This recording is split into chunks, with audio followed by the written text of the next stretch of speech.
Curiosity had always been a small, flickering flame inside Evelyn's heart, and on that snow-drowned afternoon in the Montana high country, it burned bright enough to pull her toward the cabin she believed stood empty.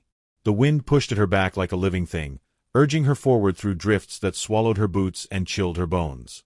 She had been walking for hours, long enough for the shame she carried from Reedridge town to settle into her ribs like a second heartbeat. Yet even then, beneath the ache, curiosity whispered, "What if there is shelter? What if for once, something waits for you instead of turning you away?" She stepped inside the weather-beaten structure, her breath fogging in the dimness. The air smelled of pine sap, old smoke, and the faintest trace of leather. A single wool blanket lay rumpled on a bed of thick furs. She thought it odd but convinced herself the place must have been abandoned recently. She closed the door against the storm and pressed her stiff fingers together, trying to coax life back into them. The silence felt heavy, almost expectant. Snow ticked softly against the roof, the sound soothing in its repetition. Then a voice emerged from the shadows, low and steady, each word shaped like a warning softened by surprise. "You're in my bed." Evelyn's entire body locked in place. Her breath caught, the air going thin as a knife's edge. A tall figure stepped into the glow cast by the dying fire. His boots made barely a sound, but his presence filled the room with an undeniable weight. He had the quiet, sturdily built frame of a man shaped by years of labor and solitude. His dark hair fell to his collar, slightly damp from the snow, and his gaze, deep, watchful, almost hawk-like, barely flickered as it landed on her. Colt Merrick. She didn't know his name yet, but his bearing told her exactly what kind of man he was, someone who belonged to the mountain more than to people. I thought the cabin was empty," she managed, her voice thinning with fear and embarrassment. "I was only trying to escape the storm." He studied her for a long moment, the firelight catching the faint lines around his eyes. She expected him to order her out, to reclaim his space as men often did, firm, unmoved, uninterested in the troubles of a stranger. But instead, he shifted his weight slightly, as though feeling the unfamiliar tug of concern. "You shouldn't be out in this weather," he said, softer now. "Storm's only getting worse." Evelyn swallowed hard, her throat raw from cold and swallowed pride. She was painfully aware of the disarray of her hair, the dirt smudged at the hem of her skirt, the tremor in her gloved hands. She did not look like the town beauty she had been called out of pity. She looked like exactly what she was, a woman who had run from humiliation without thinking through where she would end up. "I lost my way," she whispered. "I meant to reach my cousin's ranch before nightfall." Colt glanced at the frost gathering in her lashes. "You won't make it now." He moved toward the hearth, adding wood to the fire with deliberate motions. Evelyn stayed frozen near the door, uncertain of her place, uncertain of her right to breathe the warm air filling the cabin. Without looking at her, Colt gestured toward the space near the fire. "Sit. Warm your hands. No sense standing there like you're about to bolt." His words held no command, only a gruff practicality. She obeyed because her fingers ached too violently not to.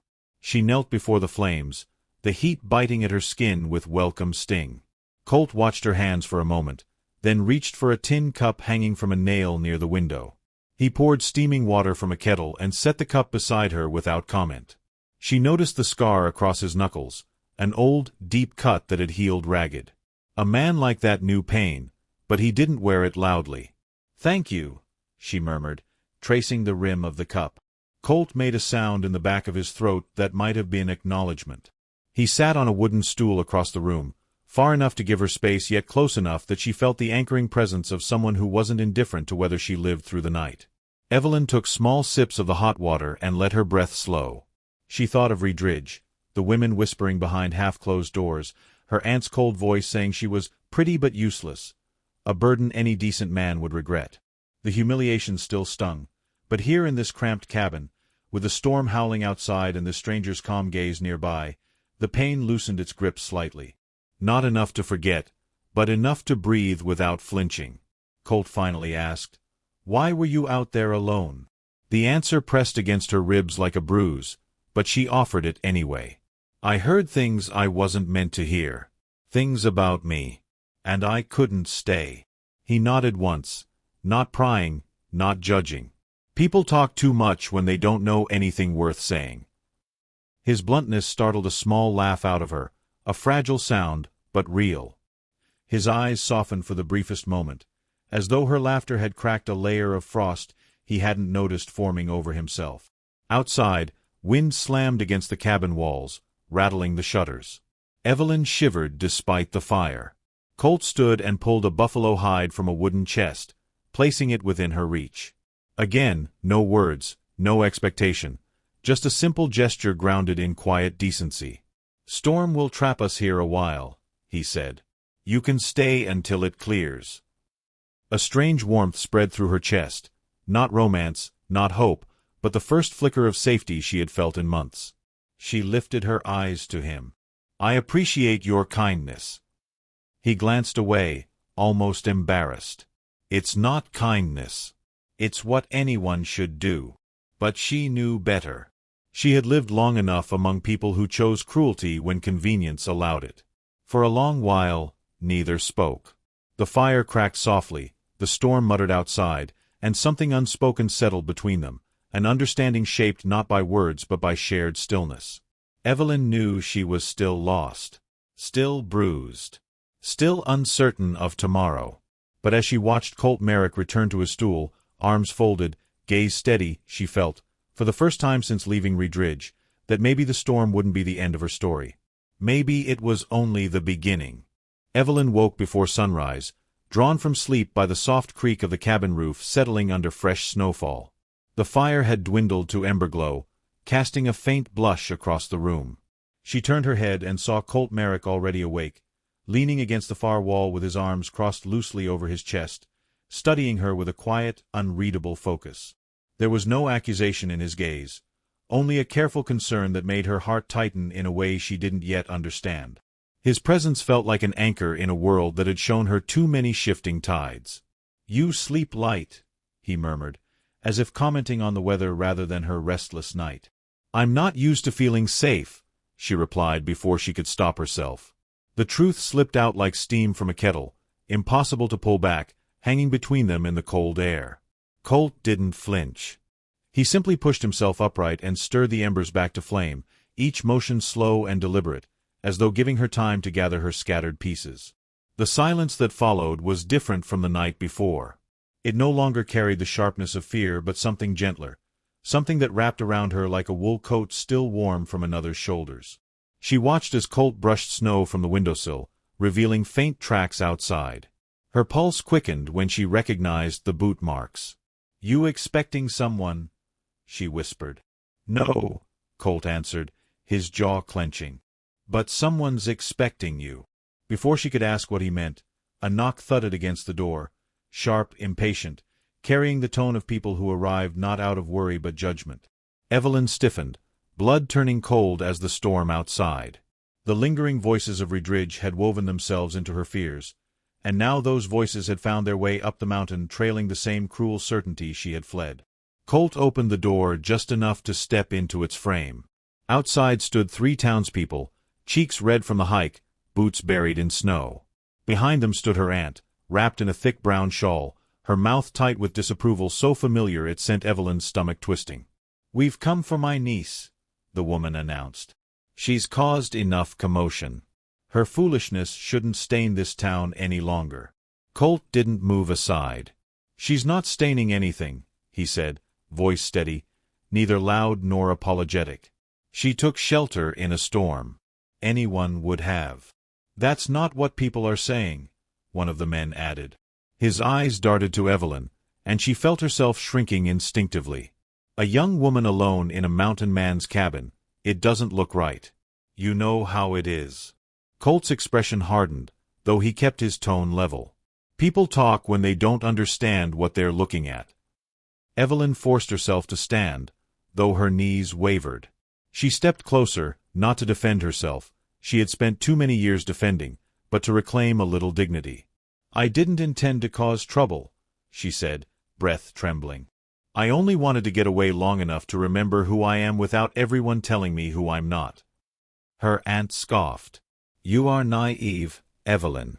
That's all you've ever been." "And he," she jabbed a gloved hand toward Colt, is only being kind out of pity. Colt's eyes flickered with something fierce, though his voice remained calm. No, not pity. Evelyn felt heat rise in her chest. Not anger, something more fragile. Something that threatened to undo her. She looked from her aunt's rigid posture to Colt's solid, unshaken stance. The realization hit her with a clarity so sharp it nearly hurt. One of them had spent her life diminishing her, and the other had shown her more respect in a single night than she'd known in years. Still, the weight of years pressed on her shoulders. "Maybe I should go," she whispered. Colt turned to her, his brow tightening. "If you want to leave, I won't stop you. But don't go because they made you feel small."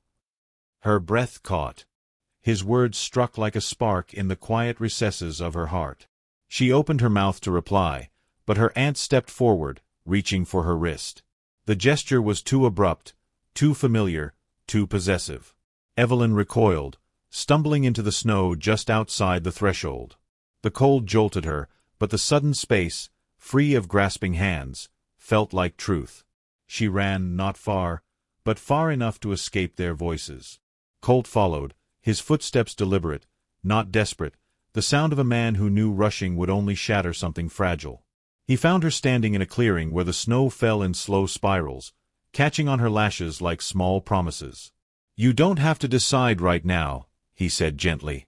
"But you need to choose for yourself. Not for them. Not for me. You." Evelyn wrapped her arms around herself, not in fear but to hold together the pieces of a woman finally realizing she wanted more than survival. She wanted a life she recognized. A life she deserved. She looked up at Colt's face, snow melting against his stubble, eyes steady as the mountains around them, and a warmth unfurled in her chest. "I don't want to go back," she whispered. "Not to who I was."